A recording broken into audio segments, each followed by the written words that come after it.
Joe knows taxes. Joe knows the market. Joe knows Social Security. Joe knows income planning. Joe knows pickleball? No.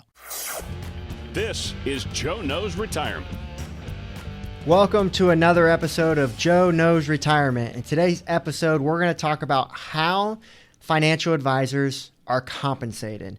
And so there's three structures here that we're typically seen as the most popular for financial planners to get compensated. We're going to discuss the pros and cons of each area and then start to break down of what advisors cover what and what should you be looking for from an advisor and making sure that you're on the right path from getting a good deal with a financial planner, not paying more than what you need to. So first thing I understand is that mostly when it comes to fees for financial planners, most of it's regulated. So you're not going to really pay more or less with most people. Some people you may pay less, but what kind of service are you getting, right? So what it really comes down to is what are you getting for what you pay? And what we often say is high fees are not a problem. So if your advisor's doing great things and they're charging a higher fee, that may mean they just deliver a higher level service. And so you get what you pay for is ultimately the idea, right? For example, you could go to Vanguard and you could pay nothing and you could do it all on your own, but what kind of service level are you going to get? If you call Vanguard, are they going to help you, implement a Roth conversion and run their tax planning software for you? They're probably not, right? And so you have to understand, what are you paying for? So that's the idea here. So let's break down the three different types. So the first type is what we call fee only. The next type is what we call fee-based, and the third type is what we call commission only.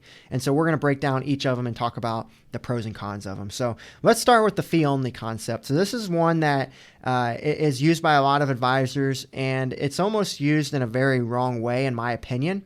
They'll basically use it as advertisement that they're fee only, and that hey, I'm big and bad because I'm fee only and I don't take commissions and all of that, but I actually think that could actually be a weakness. It's not necessarily a bad thing, but I also think it could be a weakness because fee-only advisors do not work with insurance companies. And so if you want to do an insurance product that offers them a commission, they couldn't do it for you.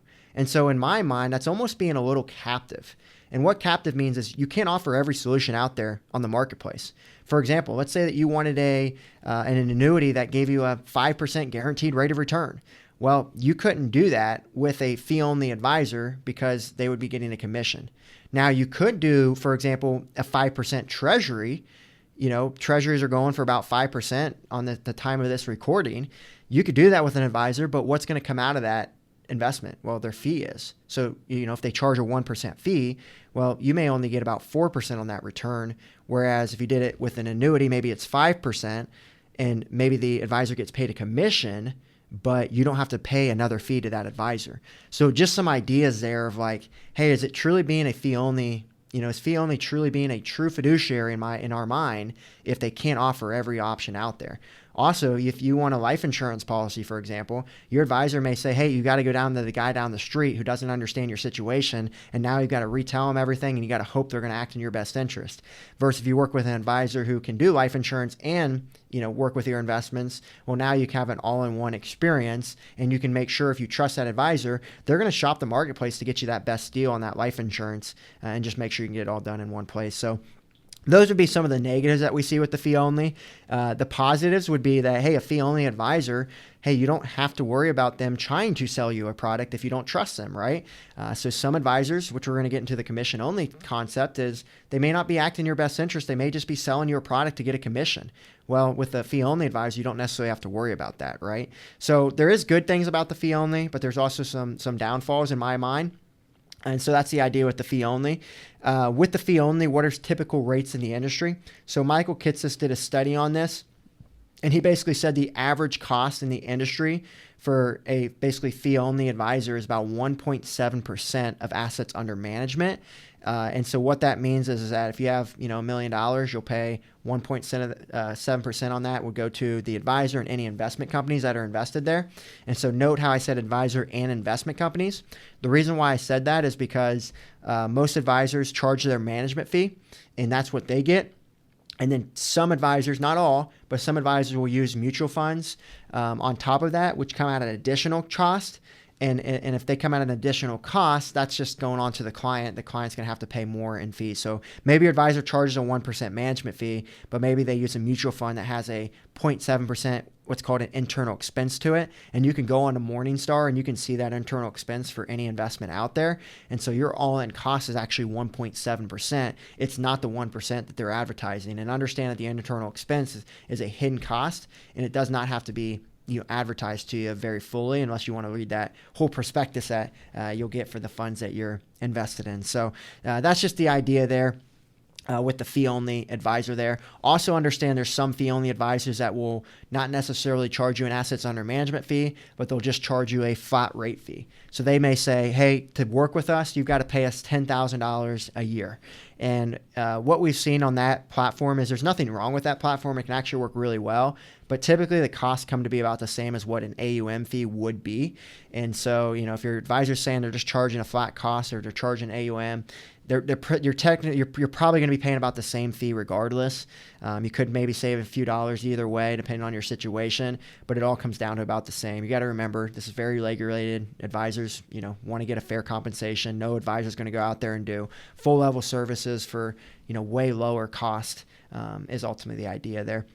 So that's with the fee only. Also understand that some fee only advisors could charge both a planning fee and an AUM fee. So I know a lot of advisors that do that. In my mind, I don't necessarily think that's in the client's best interest. I think an advisor should charge an assets under management fee that covers everything, or charge a fee only plan cost that covers everything. And so that's what would be involved there. So if an advisor is charging an AUM and a planning fee, you're paying double the cost. And you got to ask yourself, are you really getting that much service to pay extra, is ultimately the idea. So that's that case. There's also with fee-only advisors, some advisors that will do a one-time plan for you. That's something that we don't have the capacity to do. We're more interested in serving clients for ongoing relationship. That's the foundation of our firm, is ongoing relationships. We don't want to have a transactional relationship. And so some firms will just do a one-time plan for you. You pay them $5,000 or $10,000 to just do a one-time plan, and then you can DIY it on your own after that. So if that's something you're looking for, that could be an opportunity for you. So those are the pros and cons of fee only. Let's transition now into fee-based. Fee-based, to be a little biased here, that's what we are. That's what I feel like is truly the best interest for the client, and I'll explain why. There could be some downsides to that, and we'll definitely cover that. But some of the advantages are fee-based allows you to play in both worlds of the fee-only and the commission-only world, and so you can truly offer what's in the client's best interest. You're not forced to only push insurance products. You're not pushed to only push stocks and bonds and things in the market, right?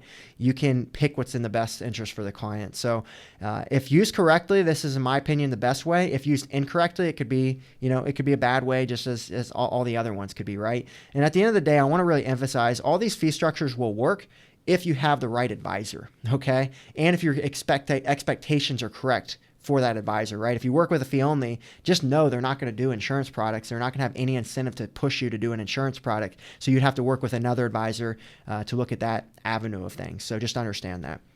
So with the fee-based, the negative is you could be pushed to say, hey, I want to do an insurance product because I get a commission, right?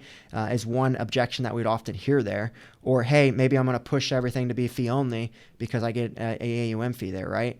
And to be honest with you, there's not really a difference if an advisor, let's say you have $100,000 and an advisor is investing $100,000 for you, for example. If they put it into an annuity and get a commission, or they put it into a AUM fee that's assets under management and they get 1 or 1.5% over time is what most advisors charge. In my opinion, I'd rather have the assets under management if I'm a businessman. And the reason why is because I get that every single year ongoing.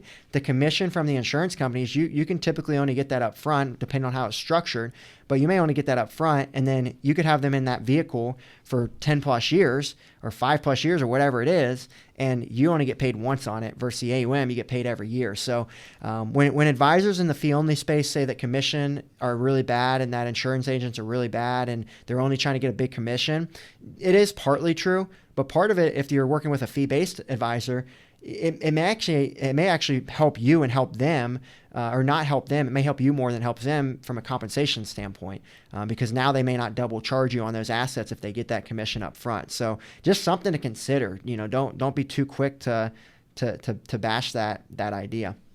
The other reason why I really like the fee-based opportunity is we can do everything the fee-only advisor does. We just can't hold ourselves as fee-only because we could take in commissions, but it also allows us to do the best in the insurance company in the commission-only world too. Because think about it, and if our clients need an annuity or life insurance, like I talked about earlier, we've got to send them to an insurance salesman down the street. And not that all insurance salesmen are bad, but we've seen some really bad ones that just push specific products or specific vehicles that are not in the client's best interest to have no way of fitting into a plan. And so whenever we look at insurance products or investments for our clients, we're always seeing how does it build into the plan. We don't want just a portfolio of all these different things. We want a plan and how is it going to work with us moving forward. And so that's something to consider there on that fee-based side of things. And in my mind, a true fiduciary is a fee-based advisor. I'm pretty bold about that. I'm pretty open about that. If we're truly trusted advisors, we should be able to have access to everything in the marketplace and have this be a one-stop shop for our clients. So that's the fee-based side of things. The other side of things is what we would call commission only.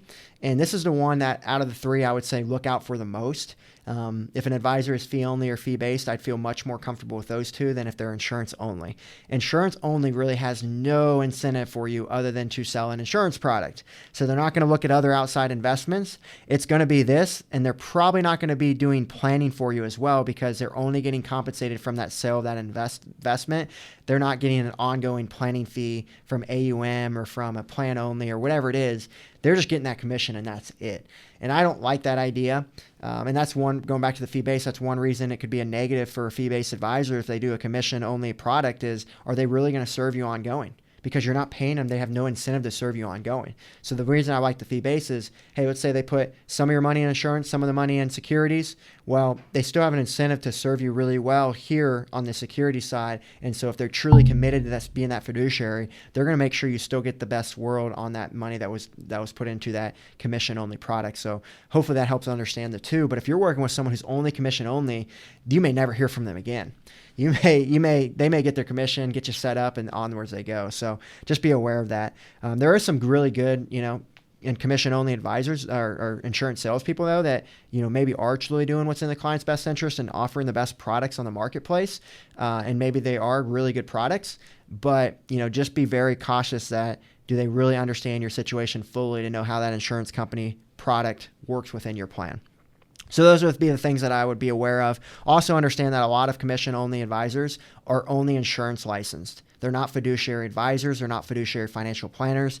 They may hold themselves as financial advisors or financial planners, but they may not, be doing any of that work. Again, perception is everything, and people will do that to get a pretty penny. So just be aware of those. So those are the three ways that advisors are compensated. Like I said, I'm pretty biased towards the fee-based. If I had to rank them, I'd say fee-based, fee-only, and then commission-only. And if you have an advisor who is fee-only or who is commission-only, make sure you get a second opinion. Make sure that they're not missing anything. We get a lot of clients that come to us or people who are looking to work with us who become clients who are maybe working with a fee-only advisor. And they may be doing some good planning for them, but they may be really limited on the investment side of what products and vehicles they can offer there. And so they may be taking on more risks than they want to, since most advisors in that world will just be in typical stocks and bonds. They won't have anything to insure their portfolio or make sure they're in a better spot there. So those are the three ways to look at. And at the end of the day, it's your money and you have the decision. And that's why, again, I like the fee-based option best, because you have the decision at the end of the day if you want to do an insurance product with an advisor, or if you want everything to be in the stock market or invested in treasuries or bonds or whatever it may be. So I'd rather work with an advisor who has access to everything, and then you can ultimately tell them, I don't like this, I don't want to do that, I want to do this, and then you could have all the capabilities that fee-only advisor and also the commission only as well. So hopefully this one was an educational one today on today's episode of Joe Knows Retirement, and I'd be glad for you guys to reach out with specific questions on this topic. If anything I could touch on further, anything you want me to discuss further would be great. Or if there's any other topics you want us to share on this podcast, just reach out to us. We're here to help. We're here to serve. And we just want to make sure people are most educated on their retirement so they can live that retirement that they deserve and that they've worked hard for all of these years. Since we do not know your specific situation, none of this information can serve as tax, legal, insurance, or financial advice and may be outdated or inaccurate. The information comes from sources believed to be reliable but cannot be guaranteed. This content is prepared for educational purposes only. If you need advice, please contact a qualified CPA, attorney, insurance agent, financial advisor, or the appropriate professional for the subject you would like help with. Peak Retirement Planning, Inc. is an Ohio-based registered investment advisor and able to offer advisory services in Ohio and in other states where registered or exempt from registration.